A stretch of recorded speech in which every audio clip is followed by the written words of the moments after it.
আসসালামু আলাইকুম। ওয়ালাইকুম সালাম রাহমাতুল্লাহ। পরিচয়টা কি দিন অবস্থা আপনার। ভাই, কেমন আছেন সবাই? আলহামদুলিল্লাহ ভালো আছি। আপনার পরিচয়টা দিন। আমি মোহাম্মদ জাকির হোসেন, মেহেদী হাসান জাকির, ঢাকা বাংলাদেশ জুনিয়র পুস্তকালয় আমার বাসা।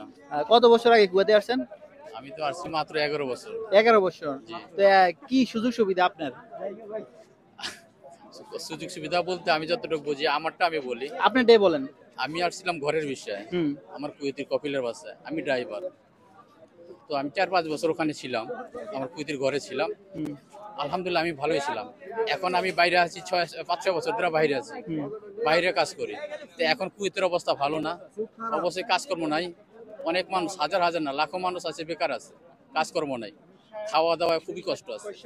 তো এখন যারা এই বিদেশ আছেন খুবই হিসাব করে চিন্তা ভাবনা করে আচ্ছা আছেন। আপনি মানে একটা আপনার মানে যে 11 বছরের যে অভিজ্ঞতা, এই অভিজ্ঞতা থেকে কি বলেন কুয়েতে কত পার্সেন্ট লোক মানে ভালোভাবে আছে আর কত পার্সেন্ট মানুষ একটু সমস্যার ভিতরে আছে? মানে আপনার অভিজ্ঞতা থেকে বলবেন আর কি। আচ্ছা, তো আমি যতটুকু ভাবি আমার আমি বুঝি। হুম আমি যেহেতু বেকার আছি, আমারও 2-4টা বন্ধু বান্ধব আছে, হ্যাঁ চারদিকে আমার যতটুকু নেটওয়ার্ক আছে, হুম। এতে আমি বুঝি মোটামুটি হয়তো 60-65% লোক বেকার আছে, কাজকর্ম কম।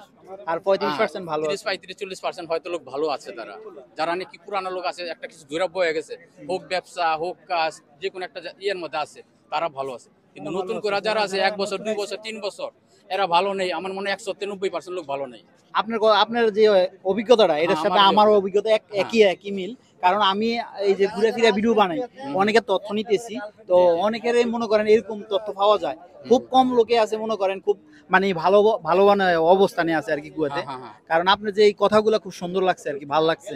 আর নতুন যারা আসে তাদের উদ্দেশ্যে আপনি আর কিছু বলবেন? তাদের উদ্দেশ্যে আমার একটাই কথা। হ্যাঁ, না, না, যারাই বিদেশ নতুন করে আসবেন, এখন হাতের কাজ ছাড়া কেউ বিদেশ কুয়েতে আইসেন না, অন্তত কুয়েতে আইসেন না। যে আসেন হাতের কাজ নিয়ে আসেন, ভালো থাকতে পারবেন। বা হাতের কাজ বলতে আমি যেটা বুঝি, দেখেন বর্তমান কুয়েতে আছেন গাড়ির কাজে আছেন, হাতের কাজ শিখে হ্যাঁ, সোনালী বিষয়। গ্রিলের কাজে আছেন, হুম কারেন্টের কাজে আছেন। এগুলার মধ্যে ড্রাইভারের তো ভালো না, যদি শুনে আইতে পারে, আহলি শোনে। তাহলে শোনাইতে পারে, তাহলে নিজের গাড়ি কিনে নিতে পারবে, ব্যবসা বাণিজ্য করতে, তাহলে হয়তো ভালো থাকবে।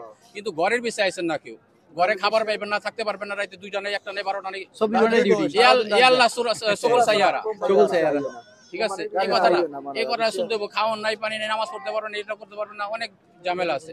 তো ঘরে ট্রাই করেন না, আপনারা আসলে বাইরের কাজ করে আসেন, কোন হাতের কাজ শিখে আসেন, আমি যেটা বুঝি, তাহলে ভালো থাকতে আচ্ছা পারবেন। এরকমও তো বলবে মানুষে মনে করেন কাজ শিখে আসছে, বেকার আছে, কাজ পাইতেছে না। তো এই সমস্যাটা একটু বলবেন।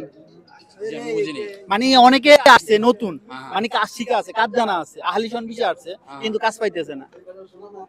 দেখেন, এটা বলতে আমি তো আগে বলছি কাজের কিছু সংকট আছে। হুম যারা নতুন আছে তাদের হয়তো পরিচিত নাই, চেনা জানা নাই, তাদের অবশ্যই পরিচিত লাগবে। 1 বছর 2 বছর 6 মাস 9 মাস থাকলে, বন্ধু বান্ধব থাকলে অবশ্যই লাইন হয়ে যাবে। হাতের কাজে লাইন হয়ে যাবে, যে কোনো ভাবে হোক, হয়তো একটু সময় লাগতে পারে, কিন্তু হয়ে যাবে। আর যারা নাকি বেকারত্ব আসবেন, কোনো কিছু জানেন না, তাদের অবস্থা কাহিল। দেখেন 2 বছর পর আকাম লাগাইতে হয়, কত 1000 টাকা লাগে। এই লোকে আইসা কাজ পায়নি, 6 মাস হয়ে গেছে কাজ পায়নি। তো 2000 1000 টাকা আকামা করতে লাগবে। 1000 দিন কি 1-2 টাকা? বাংলাদেশে প্রায় 4 লক্ষ টাকা। 4 লক্ষ টাকা।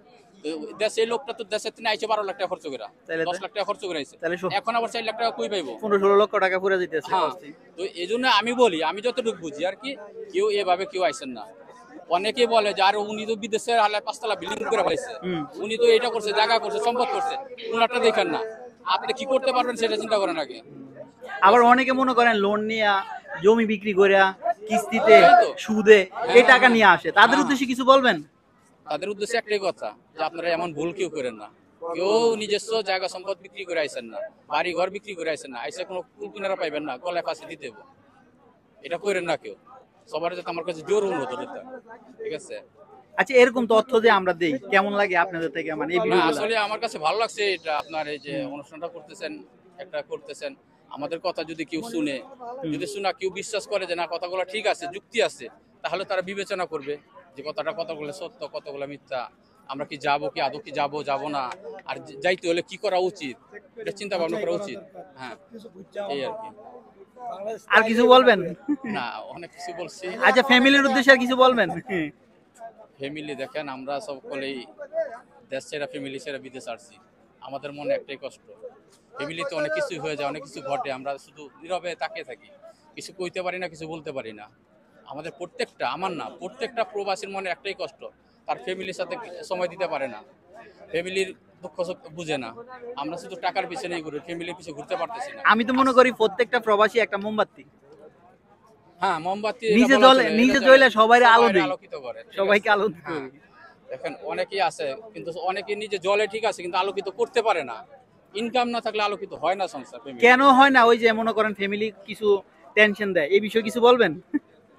ভাই এটা তো ফ্যামিলির দোষ না, দোষটা এটা হবে কেন হবে দেখেন, ওই ফ্যামিলির আরেকজনে পেরা দেয়, যেখান থেকে 10 লাখ 12 লাখ 8 লাখ 7 লাখ 5 লাখ টাকা নিয়ে এসছে, সুদে নিয়ে এসে, ঋণে নিয়ে এসে, এদিক সেদিক থেকে নিয়ে এসছে, এই টাকাগুলো কোথেকে দেবে? ফ্যামিলি আছে বাড়িতে, ওই ফ্যামিলিকে ধরাইছা, ওই ফ্যামিলি আবার আমাদের চাপ দেয়, টাকা দাও টাকা দাও, আমরা কোথায় যাব? লাস্ট পর্যন্ত একটা অঘটন ঘটে যায় আর কি। এটা ফ্যামিলির দোষ না আমি মনে করি, এটা আচ্ছা, এই আসলে যে কর্মের দোষ, আমাদের এই যে দোষ। বর্তমানে মনে করেন যারা মেট্রিক বা ইন্টারে পড়াশোনা করে যেসব ছেলেরা, হুম। তাদের উদ্দেশ্যে কিছু বলবেন বিদেশে আসার জন্য, বা কি কি পদক্ষেপ নিতে হবে? হ্যাঁ, অবশ্যই এটা আমি কিছু বলবো। যারা শিক্ষিত, দেশের শিক্ষিত আছেন, আমি বলবো তাদের উচিত 10 লাখ 12 লাখ টাকা 15 লাখ টাকা খরচ না করে বিদেশ না আইসা আপনারা দেশের ছোটখাটো কোনো বিজনেসের সিস্টেম করেন, যে বিজনেস করে আপনি নিজের পায়ে নিজে চলতে পারবেন। হয়তো 1 বছর 2 বছর কষ্ট হবে, আমরা কিন্তু 2 বছর 3 বছর 4 বছর বিদেশে আইসা কষ্ট করি। এই কষ্টটা, এই শ্রমটা যদি আমরা দেশে দেই, তাহলে এর চেয়ে অনেক ভালো থাকতে পারবে, হাজার গুণ ভালো থাকতে পারবে। আমার ধারণা এটা, আমি মনে করি তারা বিদেশ আইসেন না, 10 লাখ টাকা খরচ করে আইসেন ওই না, দিন যারা আমার ইউটিউবে পরিবারের সদস্য একজন, হ্যাঁ। উনি দেশে পিকআপ চালাইতো, হ্যাঁ, হ্যাঁ, এখন আসছে, আসার পরে এখন কান্নাকাটি করতেছে। হ্যাঁ, আমার অনেকগুলা, বাস্তবতা এটা। আমার ইনবক্সে অনেকগুলা ভিডিও দিছে, এটা বাস্তবতা। বলছে ভাই আমার খরচ যে মাসে 50-60 হাজার টাকা থাকতো, এখন আমি 15,000 টাকা রাখতে পারি না। হুম, হুম, হুম, হুম, হুম। তো এখন বলতেছে হ্যাঁ চইলা না, দেবো। ঠিক আছে। তো এরকম অতএব অনেক আমি আছে। এটাই বলবো, যারা মনে করেন বাংলাদেশে কমপক্ষে মানে সর্বনিম্ন 30,000 টাকা ইনকাম করে, তাদের জন্য বিদেশ না।